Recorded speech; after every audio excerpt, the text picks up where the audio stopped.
سلام كمي تخونو كبرات تخطاتل تزمدب نحجز تدالو زيناتات حزالكم قريبا لخو بقدام نتقن نتقتاتون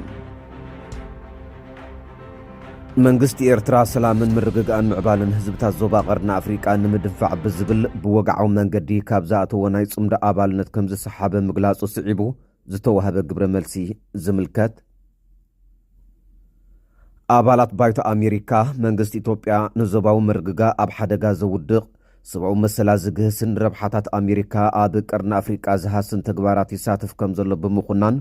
اقدا كنبرلو مصوعام من محدار بريزيدنت دونالد ترامب آب قديات إميغريشن هاقورو صنع سقمتتات آب زوصدو لزل وان كفل دحنت هاقر أمريكا آزيوم زخوف وقبرنياتا زيقاتات وصازبولم سم زرزرن سئلن عصرته إيرتراويان أوصي كمزلو زقلز زبلن كالوتن زيناتات حزلكم قريبا لخو كساب موداتا مسيسعنحكم كتكاتاتولو بخبري يعدم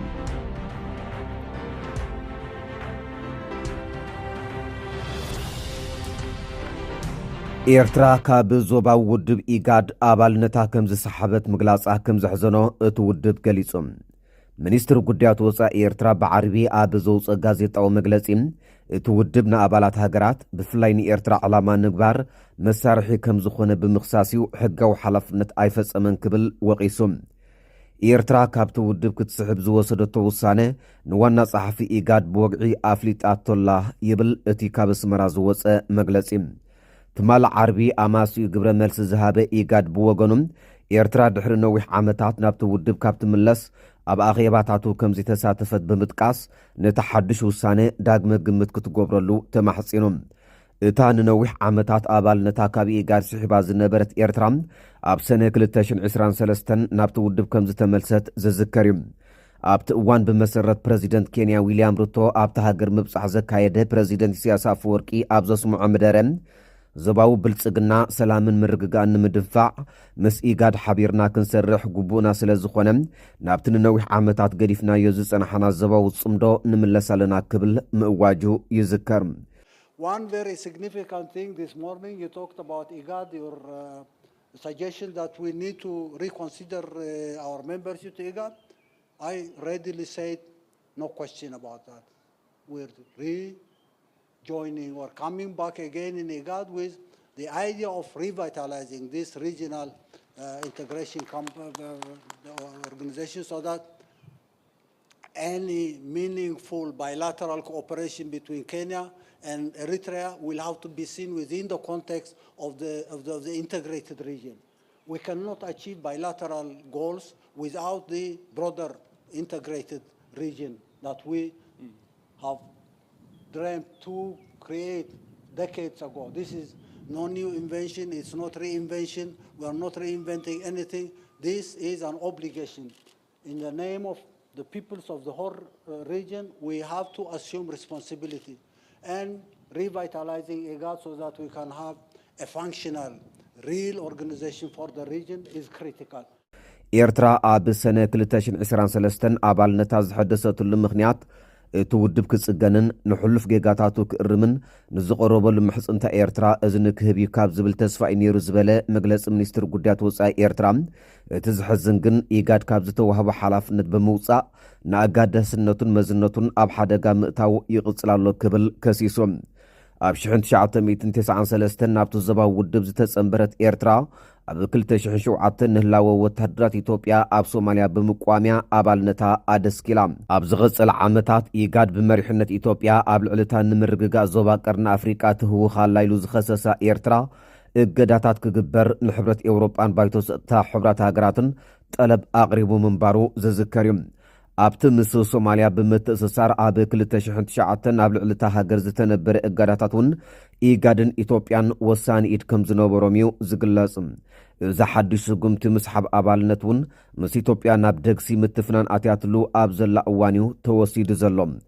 إيقاد بوغونو بزعباتو قدياب زهابو غازيت أو مبرهم أبالنت بزعبات كالاو يخون ناي بوليس سقناتات شبوت أمامتات يخون لزب كي تخايده زتوسد مسحب أبالنت زحزني لكبل قليصم ካብ ወርሒ ሰነ 2023 ጀሚሩ ኤርትራ ኣብ ኣኼባታት ፕሮግራማት ንጥፈታትን ኢጋድ ከይተሳተፈት እያ ጸኒሓ ዝበለ መግለጺ እቲ ውድብ ኣብ ዝኹሉ እዋናት እዚ ቤት ጽሕፈት እቲ ውድብ ትዕግስትን ሰናይ ድሌትን ብምርኣይ ንሃናፂ ጽምዶ ድሉው ኮይኑ ይጸኒሑ ክብል ገሊጾም በዚ መንፈስ እዚ ከዓ ምስ መንግስቲ ኤርትራ ምርድዳእ ንምግባርን ንመርገጺኡ ዳግመ ግምት ክገብረሉ ምትብባዕን ክንቅጽሉ ኢና ክብል ገሊጹሎም ኢጋድ ንረብሓ ህዝብታት ቀርኒ ኣፍሪቃ ዝዓለመ ዘበው ምትሕግጋዝ ልዝብን ሓበራዊ ተግባራት ንምዕዋዝ ዝተዋህቦ ሓላፍነት ጸኒዑ ክቕጽሎ ይብል እቲ ኣብ ጅቡቲ ካብ ዝመደበሩ ቤት ጽሕፈት ኢጋድ ዝወፀ መግለጺ ምምሕዳር ፕረዚደንት ዶናልድ ትራምፕ ኣብ ጉዳያት ኢሚግሬሽን ሃገሩ ጽኑዕ ስጉምትታት ኣብ ዝወስደሉ ዘሎ እዋን ክፍሊ ድሕነት ሃገር ኣሜሪካ ናይቶም ኣዝዮም ዝኸፍኡ ገበነኛታት ዜጋታት ወፃእ ዝበሎም ስም ዝርዝርን ስእልን ኣውፅዮም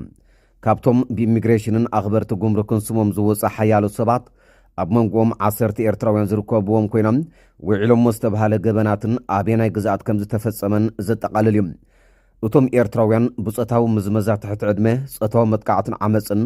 ዘይሕጋዊ ምዝውዋር ዕፀፋርስን ብረትን ስርቅን ምቕባል ዝተሰርቀ ንብረትን ኮንትሮባንዳን ካልኦትን ገበናት ዝተኸሰሱ ምዃኖም ድማ እቲ ዝርዝር ሓቢሩም ንሳቶም ሮዳስ ተኽለ መንሱር ማሊክ ሓሰን ሱሌማን ኣራም ኣስመሮም ክብሮም ሃብተ ማርያም ገብረ ህይወት ገብርዬ ፊልሞን ገብረ ሚካኤል መርሃዊ ዮሃንስ ዜናዊ መሓርን ዳንኤል ተኽለን ዝተባሃሉ እዮም ኣኽበርቲ ሕጊ ገበናዊ ገበናት ብምፍጻም ካብ ኣሜሪካ ንኽስጎጉ ዝተኣስሩን ዝተለለዩን ኣዝዮም ሓደገኛታት ዜጋታት ወፃኢ ትኹረት ንኽግበረሎም ዝገበሩ ዝርዝር ገበናት እውን ጠቒሶም ኣለዉ እዚኦም ዘቤታዊ ዓመፅ ብተረጋጋሚ ሰኺርካ መኪና ምዝዋር ምዝማት ምጭዋይ ህፃናት ምፍርራሕ ግብረ ሽበራ ብብረት መጥቃዕቲ ምፍጻም ዝተሰርቀ ንብረት ምቕባል ትእዛዝ ቤት ፍርዲ ዘይምኽባርን ዘይሕጋዊ ዝውውር ገንዘብን ይርከብዎም ክፍሊ ድሕነት ኣሜሪካ ካብ መላእ ዓለም ዝተፈላለያ ገበና ዝፈጸሙን ኣዝዮም ሓደገኛታት ስደተኛታት ተባሂሎም ዝቝጸሩን ውልቀ ሰባት ዝርዝርዩ ኣውፅኡ ዘሎ እዚ ብሚኒስትር ድሕነት ሃገር ዝተዘርግሐ ኮይኖም ኣካል ናይቲ ኣብታ ሃገር ኣብ ልዕሊ ዘይሕጋውያን ስደተኛታት ዝካየድ ዘሎ ሰፊሕ ስጉምቲ እዩ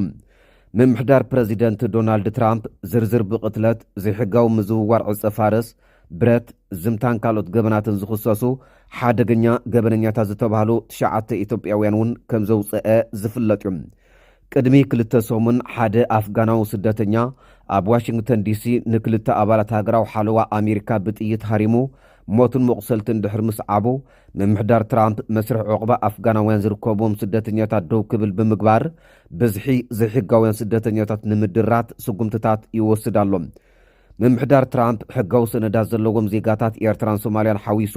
ካብ 19 ሃገራት ዝመፁ ናይ መንበርን ናይ ስራሕ ፍቓዶም ክግምግም ምዃኑ እውን ከም ዘፍለጠ ዝዝከር እዩ ብተወሳኺ ካብ ኩለን ሃገራት ንዝቐርብ ሕቶ ዕቑባ ንዘይተወሰነ እዋን ደው ኣቢሉ እቲ ፕረዚደንት ካብ ሃገራት ሳልሳይ ዓለም ንዝመፁ ስደተኛታት ቀዋሚ እገዳ ክገብር መደብ ከም ዘለዎ ገሊጹ ፕረዚደንት ዶናልድ ትራምፕ ዝሓለፈ ዓመት ጎስጓስ ዳግመ ምርጫ ካብ ዝጅምራ ትሒዙም ጽኑዕ ቁፅፅር ኢሚግሬሽን ክገብርን ኣብ ታሪክ ሃገር ዝዓበየ ወፍሪ ምስጓግ ክካየድ ምዃኑን ብተረጋጋሚ ይዛረብ እዩ ናብ ዋይት ሃውስ ኣብ ዝተመልሰላ መዓልቲ ድማ ነዚ ስጉምቲ ግብራዊ ክገብር ጀሚሩ እዩ ካብ ኣሜሪካ ዘይሕጋውያን ስደተኛታት ምእሳርን ምስጓጉን ሓዊሱ ናይ ቪዛን መገሻን ገደብ ተግባራዊ ገይሩ እዮም ኣብ ወርሒ ጉንበት ኣማኻሪ ድሕነት ሃገር ስቲቨን ሚለር ምምሕዳር ትራምፕ ኣብ መዓልቲ 3,000 ሰነዳት ዘይብሎም ስደተኛታት ንምእሳር መደብ ከም ዘለዎ ኣፍሊጡ ነይሩ መረዳእታ ዩኒቨርሲቲ ሲራክስ ከም ዘመልክቶ እንተኮይኑ ክሳብ መፋርቕ ሕዳር ልዕሊ 65,000 ሰባት ብኣኽበርቲ ሕጊ ኢሚግሬሽንን ጉምሩክን ተኣሲሮም ከም ዝነበሩ ይሕብር